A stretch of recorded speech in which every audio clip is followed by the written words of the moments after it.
My name is Marina Calder. I'm 34, the youngest daughter in a family that built an empire from nothing, and then tried to erase me from it. The Calders don't whisper, they instruct. They don't forgive, they restructure. And I was always the variable no one could control. Odette was the golden one. Always camera ready. CEO in waiting. Sharp, strategic, terrifyingly efficient. She learned to weaponize kindness by the time she was 16. I learned how to disappear. I worked quietly in the shadows, data compliance, digital audits, the dull stuff no one cared about until it became evidence. When she handed me the coffee that morning, her hands were warm. She smiled like she meant it. "You're going to need this," she said, tapping the cup twice. The boardroom reeked of fresh-cut orchids and fear. 7 men, 3 women, all in dark suits, all silent, waiting. Odette's voice echoed against glass. "Let's begin." I barely sat down before the accident happened. The coffee cup flew from my hand. No, it was yanked. Helena, our housekeeper for over 20 years, had stumbled. The entire cup splashed across my blouse and lap, steaming hot, burning through the thin silk. Gasps. Chaos. I looked up. Helena's eyes locked on mine. She leaned close, too close, and whispered, just loud enough for me to hear, "Don't drink anything she gives you." That's when I noticed her hand shaking. She didn't apologize. She didn't have to. "Sorry, Miss Calder," she said aloud, stepping back. "I'll get something for that." Odette's smile didn't waver, but her eyes flicked to the cup, then to Helena, then to me. I was escorted to the guest suite to change. Blouse ruined, skin red, mind racing. Who poisons coffee? Who saves someone from it and stays silent? A small burn near my ribcage began to sting. My pulse was offbeat, not fear, something colder, heavier. When I returned to the boardroom, the mood had shifted. Chairs shifted. Pens tapped. Odette cleared her throat. "We've reviewed the transfer agreements," she said. "Effective this week, majority shares will be consolidated under a private trust. Unanimous vote." I blinked. A screen lit up. Legal documents. Signatures. My name. My signature. "That's not real," I said, standing. Odette barely looked up. "It's already been notarized. You signed the e-doc last Friday at 2:17 p.m. "No," I said. "I was in Seattle." Silence. Charles Levine, our family attorney, spoke next. "We have the timestamp. IP address matches your login." I felt cold. Hollow. Not from the spill. From the lie. Odette smiled again. "Maybe you forgot. You've been overwhelmed lately." The way she said overwhelmed, it sliced. I stepped back. The boardroom spun. My breath caught. "I didn't sign that," I said again, quieter. Helena's voice echoed in my mind. "Don't drink anything she gives you." I left without permission. In the hallway, I pulled out my phone, logged into my email archive. There it was, a digital envelope, opened, from my address, sent, signed, not by me. The IP? A Calder server. VPN protected. Logged at the exact moment I was boarding a plane. I called the IT desk. No answer. I called my office line. Busy. I tried to log into our internal audit dashboard. Access denied. My entire digital identity was being erased while I stood in our own damn hallway. At the corner of the screen, a new email appeared. No sender. No subject. Just one line. "That wasn't your signature, but someone wants you to believe it was." I didn't sleep. By morning, the fake signature had been downloaded to 3 separate drives. One went into the safe deposit box downtown. One to my attorney. One I hid in a ceramic pot in my kitchen. I was done playing Calder chess with only pawns. Helena didn't answer my calls. Not once. Not even a text. I drove back to the estate. Fog clung to the windows like someone exhaled against the glass. Rain fell sideways. The gates opened late, manual override. The usual rhythm? Off. Inside, the walls smelled too clean, like bleach over blood. Helena was waiting at the bottom of the stairs, stiff as marble. Her apron was spotless. Her hands weren't. "She's not here," she said. "Left early. Board follow-up." I narrowed my eyes. "Then why are the lawyers still upstairs?" "She didn't blink. She told them to wait for you." Cut. I walked past her, boots heavy on marble. Upstairs, 2 closed doors. My father's old study locked. Odette's office open. I stepped in. The hum of electronics. A single desk lamp on. Rain light washed across the floor. Her desk was clean. Too clean. But on the credenza? A cup. Same shape as mine yesterday. I walked closer. Lifted it. Cold. Faint scent of almond. And something acidic underneath. I remembered what Helena said. Don't drink anything she gives you. Click. Behind me, a door opened. Charles Levine. No briefcase. No smile. "You shouldn't be here, Marina." I faced him, holding the cup. "You drugged me. You forged my signature. What else did you help her cover?" He sighed, almost bored. "You're spiraling. You're not well. I've been telling them that for months." My chest went still. He wasn't trying to intimidate me. He was laying groundwork. Institutionalization. Mental instability. A legal basis to strip autonomy. Conservatorship filings. I'd seen the process before. Quiet. Final. Legal. I stepped back. He didn't move. "Everything Odette's doing," I said. "It's to protect the company, right? Clean up Dad's records. Redirect the trust. That's what you told her." He blinked. "Just once." "I suggest you take some time away," he said.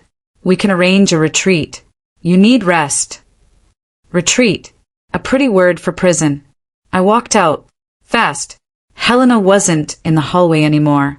Downstairs. My pulse loud. Door. Slam.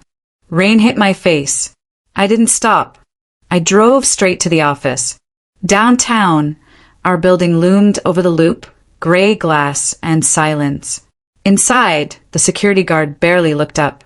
"You're early, Ms. Calder." I nodded. In the elevator, I opened the admin terminal on my phone. My access was still active. Until it wasn't. Access denied. Server error. Credentials revoked. Cut. 24 floors up, I stepped out. Lights dimmed for after-hours mode. No voices. No footsteps. Just the sound of the city outside and the HVAC breathing. My desk was clean. The drawers? Locked. Except one. Inside, nothing. Except a folded note. "We warned you." A ping on my phone. An unknown number. "Check your shared drive. Now." I ran to a terminal. Logged into the backup system through a back door I'd built months ago. Folder. Audits private. File. Clean exit. M. I opened it. Documents lined up. Dozens of PDFs. Psychiatric evaluations with my name on them. Dates I was never seen. Claims of hallucinations. Insomnia. Paranoia. One form. 72-hour involuntary hold. Signed. Scheduled for next Tuesday. My breath caught. They weren't stealing my inheritance. They were erasing me. Another ping. "Marina, get out now. You're being watched." The lights above me flickered. I turned. Movement in the reflection of the window. A figure. Dark coat. Hood. Stood outside the glass office across the hall. Watching me. I stood. Walked quickly to the emergency stairwell. Door slammed. Footsteps behind me. Heavy. I ran. Down 14 flights. My lungs burned. Out the side exit. Into the alley. Rain thick. A car engine turned on. Headlights blinded. I froze. Then the car peeled out. Vanished. I stood in the alley. Soaked. Shaking. My pulse echoing in my throat. Someone wanted me dead. But someone else was trying to help me. If they're rewriting my life, what else have they erased? Lex answered on the third ring. Same voice. Same attitude. but something in her tone cracked when I said the word Eleanor. "You sure you want to dig her up?" she asked. "Someone already did," I said. "They just didn't expect me to find her." Cut. 30 minutes later, we were inside Lex's apartment, top floor, blinds down, monitors lit like a cockpit. The air smelled like solder and cold pizza. Nothing had changed, except us. Lex clicked through my flash drive, her fingers fast, precise. "You kept that backdoor I built into the Calder archive?" I didn't trust them then. I trust them less now. Smart. We're in. Folder after folder. Financials. Audit logs. Old HR records. Then, "Wait," Lex said. "This." She opened a directory labeled dormant. Inside, one file. Video. Corrupted. Lex frowned. "Looks like someone scrubbed the header, but left fragments. Classic rookie cover-up." She patched in an audio scrubber. Ran filters. 10 seconds of static. Then a whisper. "If you found this, I'm probably already dead." Lex sat up straighter. I forgot to breathe. The screen flickered. A woman's face, Eleanor sang. Shadows under her eyes. A bruise on her collarbone. Her voice shaking.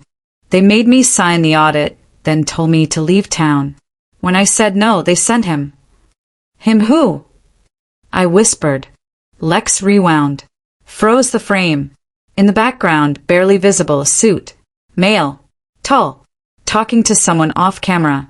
Eleanor stared into the lens. I left a full copy in the backup vault. Calder archives. Folder. Initiate read. I encrypted it under M's credentials. "It's the only copy. Don't let them find it first." Then static. Lex turned to me. This was time-stamped 6 years ago. Just 2 weeks before she what? Disappeared. Odette said she moved to Spain. No contact. No trace. Yeah, well, dead women don't usually need passports. My hands trembled. I remembered Eleanor. Quiet. Brilliant. Gone without goodbye. I'd asked about her once. HR told me she'd accepted a private consulting position. I believed them. Like a fool. Lex copied the file to an encrypted drive. "We need to find initiate read. If it exists, it could burn them all." Cut. We went to storage. Calder kept off-network servers in a downtown facility. Cold. Silent, buried under concrete. You needed a 4-digit PIN, a security badge, and retina scan. I had all 3. Barely. Inside, rows of black towers blinked like eyes. "Find your terminal," Lex said. "Fast." We moved like ghosts. 3rd row. Unit 114. Calder secondary backup. My old credentials, miraculously, still worked. Lex plugged in. Found it. One file. Initiate read. Password protected. "Do it," I said. Lex typed. The encryption peeled away. Documents loaded. Names. Transfers. Shell companies. Cayman. Estonia. Private jets. Medical supply contracts signed by Calder execs. Laundering funds from false billing. One name repeated again and again. Odette Calder. But beside every signature, another. C. Levine. Lex looked at me. He's not just helping her. He built the system. I stared at the screen. They buried Eleanor for this. Then a click. A sound outside the unit. Metal scraping. Someone entering the storage bay. Lex's eyes widened. Grab the drive. I yanked it free. The overhead lights flickered. Footsteps. We ran. Down the corridor. Past tower rows. Lex tripped on a cable, cursed. I pulled her up.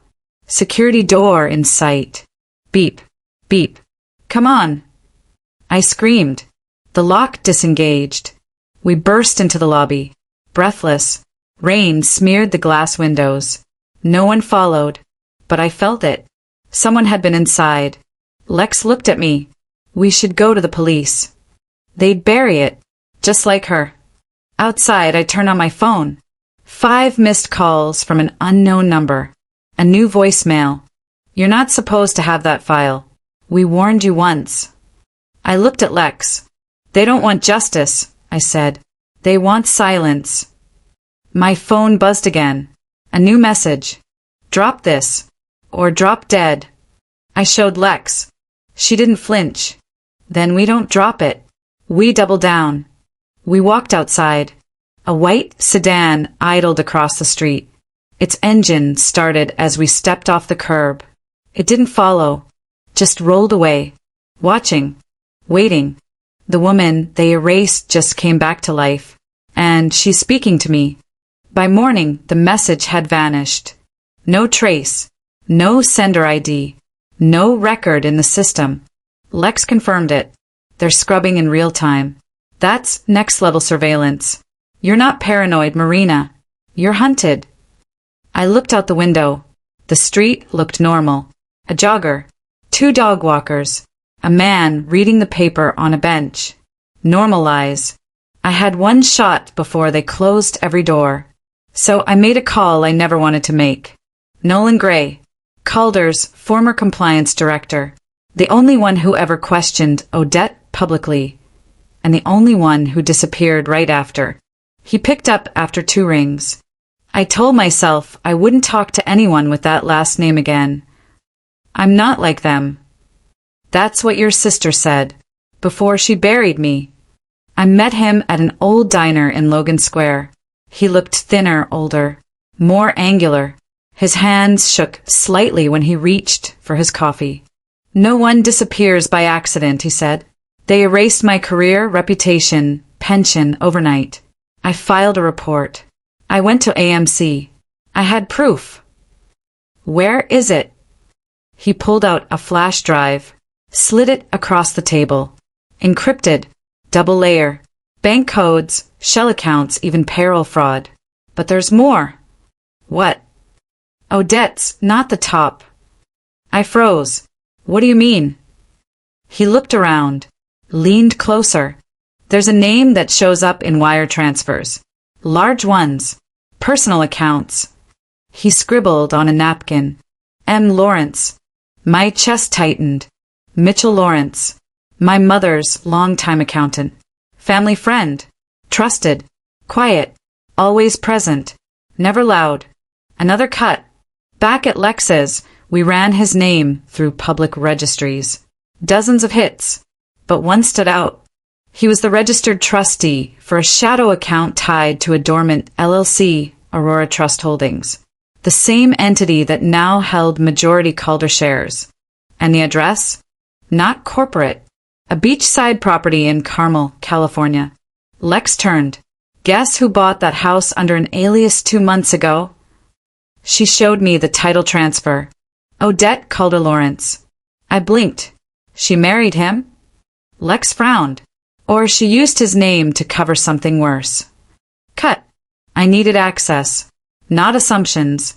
I drove straight to Mitchell's office. Same old wooden building.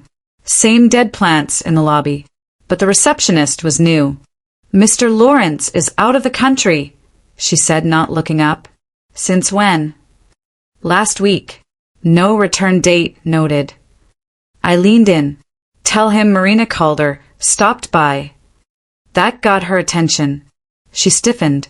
I'll pass along the message. I left. Fast. Outside, my phone buzzed. Unknown number again. Text. You're close. Too close. Then another. Check your mother's safe. I stopped breathing. My mother's apartment was 5 blocks away. Gated. Always locked. She hadn't lived there since the stroke. Odette managed everything now. But I still had a key. Inside, the air smelled like old roses and dust. Time frozen in velvet and brass. I went to the study. Behind her bookcase was a wall safe. 4-digit code. I hadn't known it for years. Then I remembered. My mother's favorite quote. Even angels fall. 1947. I typed 1-9-4-7. Click. The door opened. Inside, an envelope. No label. Inside the envelope, photographs. Odette, Charles, Mitchell, and a fourth man I didn't recognize, standing over what looked like a dead body in a private hangar. Blood on the floor. Behind them, a jet with Calder logos. There was a note paper-clipped. If you find this, don't trust anyone named Calder. That includes you. The fourth man? I took a picture. Sent it to Lex. 2 minutes later, she replied. That's Agent Miles Henner, FBI Financial Crimes Division. Went missing in 2021. Missing. I sat on the floor, knees to my chest. If the FBI was involved and gone, this wasn't about embezzlement. It was murder. My phone buzzed again. A new message. That flash drive you took wasn't the only copy, but it was the last untraceable one. We're coming for it. I stood. There was a sound outside the apartment. Heavy footfalls. Keys at the lock. They'd found me, but I wasn't running anymore. I slid the envelope into my coat, grabbed my mother's cane, metal core, sharp tip, and stood behind the door. Let them open it. Let them try. Let them see that the Calder they tried to erase had learned how to strike back. The lock turned. Not rushed. Not forced. A key. I stepped back from the door, my grip tightening around the cane. My pulse was a drum in my ears. People say fear sharpens the mind. That's only half true. Fear narrows it, makes the world a tunnel. The door opened. Helena stood there, alone. Her eyes went to the cane, then to my face. She exhaled, slow, like she'd been holding her breath for days. They sent someone else, she said. I lied. Said you weren't here. I didn't lower the cane. Why? Because if they came themselves, she said quietly, you'd already be dead. Cut. 10 minutes later, we were in my car, racing north along the coast. Helena gave directions without looking at the map. Her hands were steady now. Her voice wasn't. She married him last year, she said. Quietly. Courthouse. No guests. No photos. Mitchell Lawrence. She nodded. Your sister needed a firewall. A name the money could hide behind. A man who knew how to disappear funds without triggering federal alarms. And Charles? I asked. Her mouth tightened. Charles built the architecture. Mitchell moved the money. Odette decided who lived long enough to notice. The city fell behind us. Glass and steel gave way to cliffs and fog. Carmel.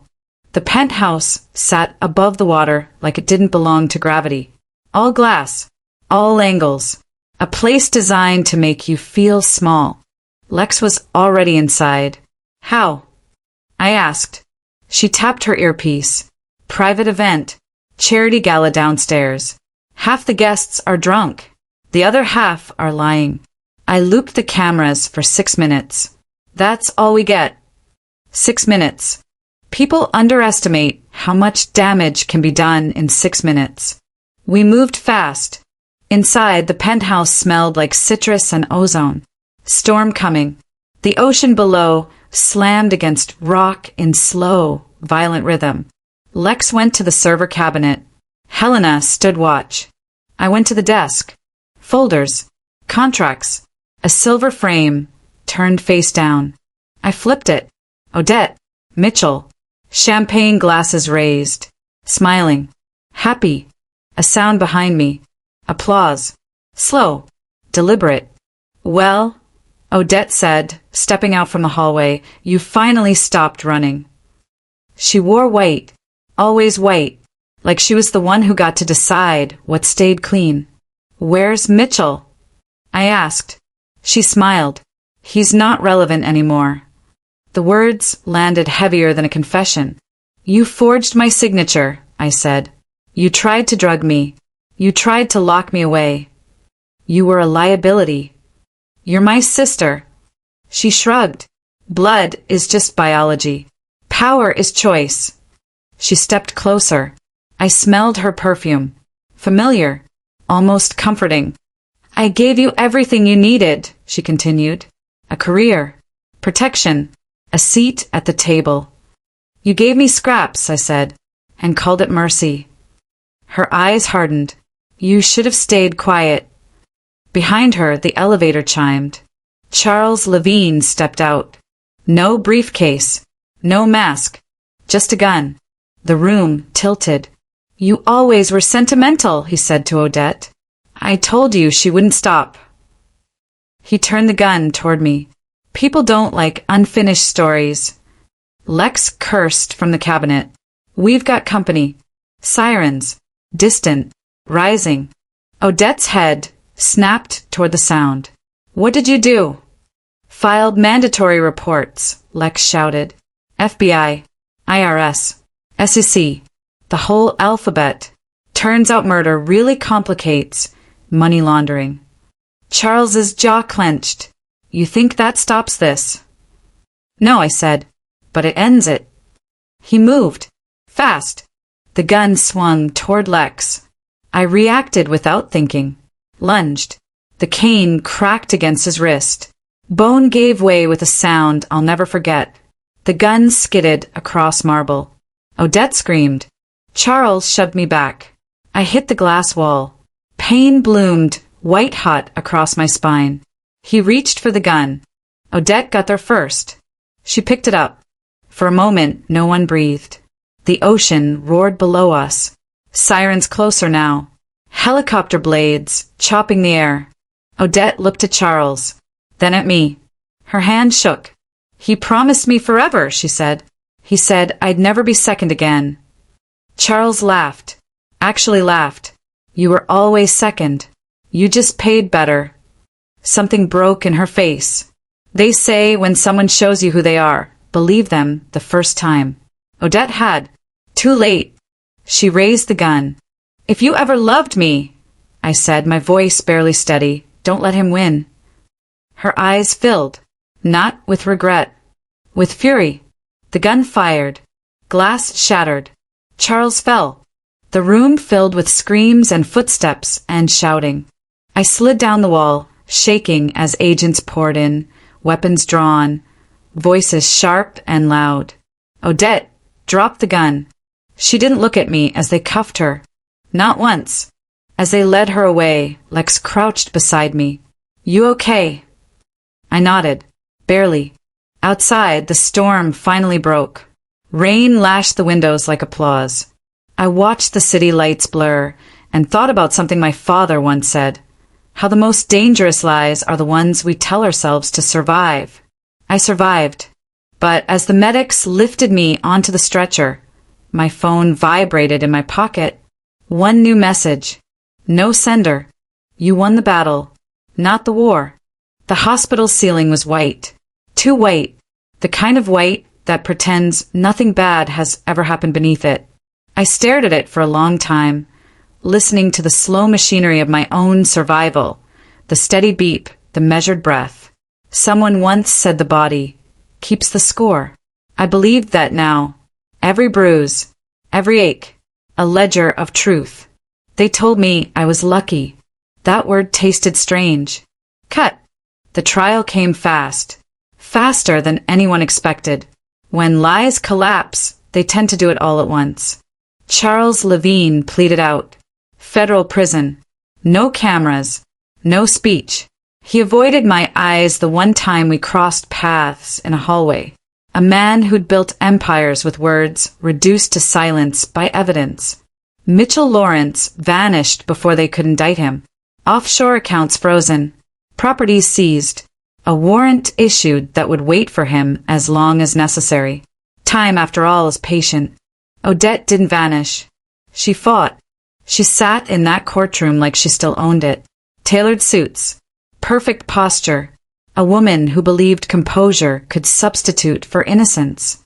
When the verdict came down, guilty on all counts, she didn't cry.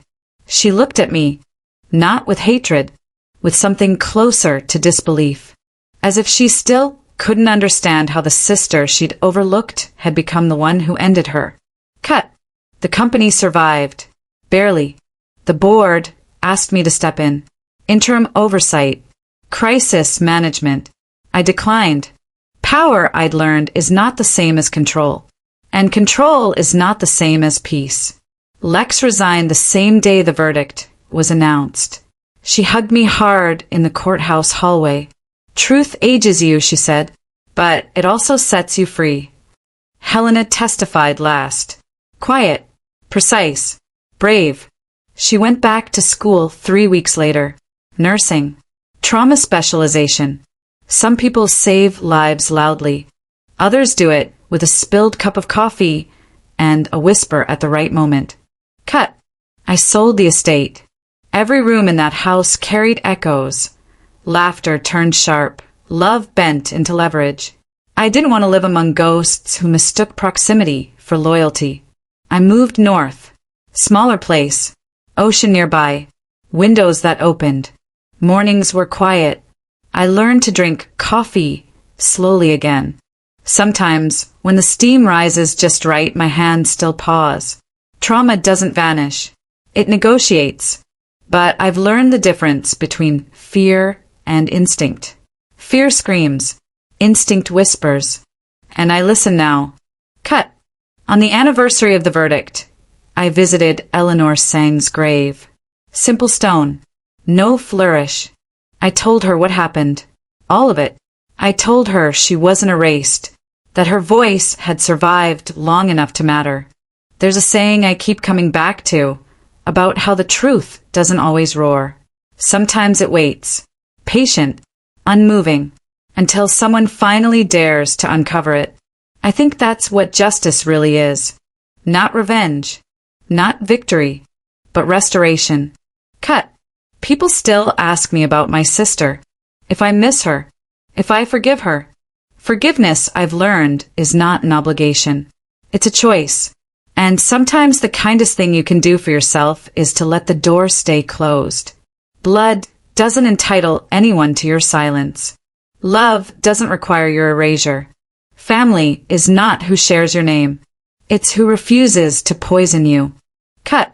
On my desk now sits a single photograph. Not of Odette. Not of the company.